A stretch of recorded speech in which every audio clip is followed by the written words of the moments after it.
சிவாய நம. திருச்சிற்றம்பலம். ஞானாசிரியராகவும் ஞான குருவாகவும் எம்மை வழிநடத்தும் நம்பி ஆரூரர் திருவடிகளையும் அண்ணாமலை பெருமான் திருவடிகளையும் மனம் மொழி மெய்களால் வணங்கி மகிழ்கின்றேன். இன்றைய ஞான சிந்தனையில் சொக்கநாத வெண்பா என்ற அற்புதமான நூலில் இருந்து 47வது பாடலை சிந்திப்பதற்கு திருவருளும் குருவருளும் கூட்டியுள்ளது. 47வது பாடல். அடியார் பரிபாகம் எல்லாம் அறிந்து படி கீழ் பதமேல் பதத்தில் கொடுப்போய் இருத்திடுவை சேர இனிமேலாம் போகம் அறுத்திடுவை சொக்கநாதா. இந்த பாடல் இன்னைக்கு ரொம்ப அழகான, அதாவது தமிழ் சிறப்பு மிகுந்த ஒரு பாடலாக நாம் பார்க்க வேண்டியது இருக்குது. முரண் அப்படின்னு சொல்கிறதுல கீழ் மேல் அப்படிங்கிறத ரொம்ப அழகாக வைத்து அருள் செய்வதையும் பார்க்கின்றோம். அதே மாதிரி கொண்டு கூட்டியும் இந்த பாடலை நாம் பார்த்தோன்னா பொருள் மிக எளிமையாக விளங்கிவிடும். அதாவது அடியார் பரிபாகம் எல்லாம் அறிந்து படி கீழ் கொடு போய் இருத்திடுவை. நேரடியாக இதுக்கு பொருள் புரிஞ்சிருச்சு. அதாவது அடியார்களுடைய பக்குவ நிலையை பெருமான் புரிந்து கொண்டு கீழ்நிலையில் அவர்களை இருத்தி வைக்கின்றார். அடுத்தது பாருங்க.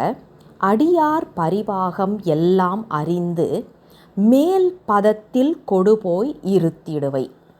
இதுவும் நேரடியாக நமக்கு தெரிஞ்சிருச்சு. அதாவது அடியார்கள் எந்த நிலையில் இருக்கிறாங்கங்கிறது, நான் என்ன நிலையில் இருக்கிறேன்னு எனக்கு தெரியாது, நீங்கள் என்ன நிலையில் இருக்கிறீங்கன்னு எனக்கும் தெரியாது, உங்களுக்கும் தெரியாது.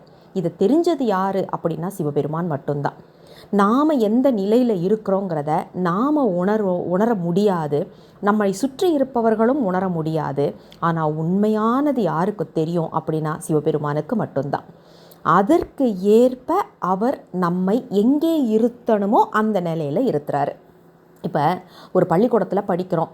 முதல் வகுப்பு முதல் மதிப்பெண்கள் வாங்குறவங்களும் இருக்கிறாங்க, ஒரே வகுப்பு தான். 2ஆம் மதிப்பெண் வாங்குகிற, கடைசி மதிப்பெண் வாங்குகிற ஆளுங்களும் இருக்கத்தான் செய்கிறாங்க. ஆனால் யாருக்கு என்ன மதிப்பெண் போடுறது அப்படிங்கிறது யாருக்கு தெரியும் அப்படின்னா அவங்க எழுதின பரீட்சையை பொறுத்து அதை திருத்தம் செய்கின்ற ஆசிரியருக்கு மட்டும்தான் தெரியும். ஏன்னா சரியான விடை தெரிந்தது ஆசிரியர்கள் மட்டும்தான். அப்படி இருக்கும்போது சரியான விடை நம்மை பொறுத்த வரைக்கும் விடை தெரிந்தது யார் அப்படின்னா விடை மேல் வரக்கூடிய சிவபெருமான் மட்டும்தான். அதற்கு ஏற்ப நம்மளுடைய பக்குவ நிலைக்கு ஏற்ப இந்த பூமியில் பிறக்க வைத்தாலும் வைப்பார், அல்லது அவருடைய மேலுலகத்தில் வச்சாலும் வைப்பார். அது நமக்கு தெரியாது. பூமியிலேயே பிறக்க வைக்கிறது அப்படின்னாலும் நம்ம எல்லாருக்குமே தெரியும். 3 உலகங்கள் அப்படின்னு நாம் பார்க்குறோம். அதாவது சகலர், விஞ்ஞானகலர், பிரளயாகலர் என்று சொல்லப்படுகின்ற 3. இதில் நாமெல்லாம் சகல நிலையில் இருக்கக்கூடியவங்க, அதாவது மும்மலங்கள் கூட சேர்ந்து இருப்பவர்கள். 2 மலங்கள் மட்டுமே, அதாவது ஆணவம் கண்மம் மாயையில் மாயை இல்லாமல் ஆணவமும் கண்மமும் மட்டுமே சேர்ந்து இருக்கக்கூடிய நிலையில் இருப்பவர்கள் பிரளயாகலர். பிரளய காலத்தில் அவங்க பெருமானோடு ஒடுங்கக்கூடியவர்கள். அதனால தான் பிரளயாகலர்னு அவர்களுக்கு பெயர். 3ஆம் நிலை பார்த்திங்கன்னா உயர்ந்த நிலை, அதாவது சீவன் முக்தர் என்று சொல்லப்படுகின்ற நிலைப்பாடு. அவர்கள் நம்மளுடைய வினையை கழிப்பதற்காக பெருமானால் இங்கே அனுப்பி வைக்கப்பட்டவர்கள், நம்ம அருளாளர்கள் மாதிரியெல்லாம். அவர்களை தான் விஞ்ஞானகலர் என்று சொல்லப்படுவது. ஒரே ஒரு மலம் மட்டும்தான் இருக்கும், அது ஆணவம். அதுவும் சகலருக்கு இருக்கிற ஆணவமும் விஞ்ஞானகலருக்கு இருக்கிற ஆணவமும் முற்றிலுமாக வேறுபாடு உடையதாக இருக்கும். நமக்கெல்லாம் இரும்பு திரை போல இருந்தால் அவர்களுக்கெல்லாம் ஒரு மெலிதான துணி போல இருக்கும். அவ்வளவுதான் வித்தியாசமே ஒழிய மற்றபடி அவர்களுக்கு ஆணவம் உண்டு. ஆனால் அது பெருமானுடைய கருணையினால் ரொம்பவே மெல்லிதாக இருக்கக்கூடிய அளவு. இப்போ நம்ம சகலர்னு சொல்கிறோம். ஆனால் நம்ம சுற்றி இருக்கிற எல்லாருமே ஒரே நிலையில் இருக்கிறோமா அப்படின்னு ஒரு கேள்வி வந்ததுன்னா சகலரையே 3ஆக பிரிக்கின்றார்கள் நமக்கு அருளாளர்கள். எப்படின்னா இதில் இப்போ நம்மளை சுற்றி நிறைய பேர் இல்லை, சாமி நம்பிக்கையெல்லாம் கிடையாது, இறைவன் மறுப்பு கொள்கையெல்லாம் இருக்கிறவங்க இருக்கிறாங்க. அதே நேரத்தில் பார்த்திங்கன்னா இந்த 5 புலன்களாக உணரக்கூடியது மட்டும்தான் நிதர்சனம் அப்படின்னு சொல்லிட்டு இன்றைய காலகட்டத்தில் கடவுள் மறுப்பு கொள்கையில் இருக்கிறவங்க ஒரு பாகத்தில் பிரித்து வச்சுக்கலாம். 2ஆவது பாகத்தில் இருக்கிறவங்க ரொம்ப, அதாவது பிரளயாகலருக்கு போகிறதுக்கு தயாரான நிலை. அவர்களுக்கெல்லாம் இந்த திருமுறைகள் மாதிரியோ சித்தாந்தம் மாதிரியோ புத்தகங்கள் எல்லாம் படிக்காமலே அந்த ஞானம் அவர்களுக்கு இருக்கும். ஏன்னா பெருமானை அடையக்கூடிய அளவுக்கு அந்த பக்குவம் நிறைந்த உயிர்கள். இந்த நடுவில் இருக்கிறாங்க தெரியுமா, நம்மளை மாதிரி ஆளுங்க. நாம் கடவுள் மறுப்பு கொள்கையிலையும் வரலை.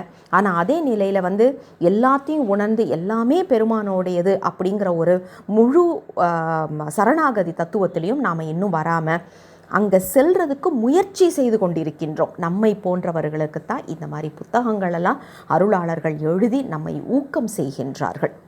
இதில் பாருங்கள், அடியார் பரிபாகம் எல்லாம் அறிந்து அடியார்கள் அப்படின்னு சொல்லியாச்சுனாலே அந்த நடுவில் இருக்கிறவங்க, சகலர்லேயே நடுவில் இருக்கிறவங்கன்னு நாம் புரிஞ்சுக்கணும். அப்போ என்னன்னா, அந்த நடுவில் இருக்கிறவங்க அவங்க அந்த இடத்துல பெருமான் வச்சிருக்கிறாரு. எப்பா இன்னும் கொஞ்சம் முயற்சி செய், கொஞ்சம் முயற்சி செய்தீங்கன்னா நீ அடுத்த நிலைக்கு வரலாம், அப்படியே நீ பிரளயாகலர் விஞ்ஞானகலர்னு வந்துடலாம் அப்படின்னு நம்மளை ஊக்கம் கொடுக்கின்றார் பெருமான். அதே மாதிரி பார்த்திங்கன்னா, ஏற்கனவே நல்ல ஒரு பரிபாகம் அடைந்த நிலையில் இருக்கிறவங்கள கொண்டு போய் மேலே பெருமானுடைய திருவடியிலேயே வச்சிருக்கவும் செய்கின்றார். இது நமக்கு தெரியுமா அப்படின்னா தெரியாது. இது எல்லாம் தெரிஞ்சது யார் அப்படின்னா சிவபெருமான் மட்டும்தான்.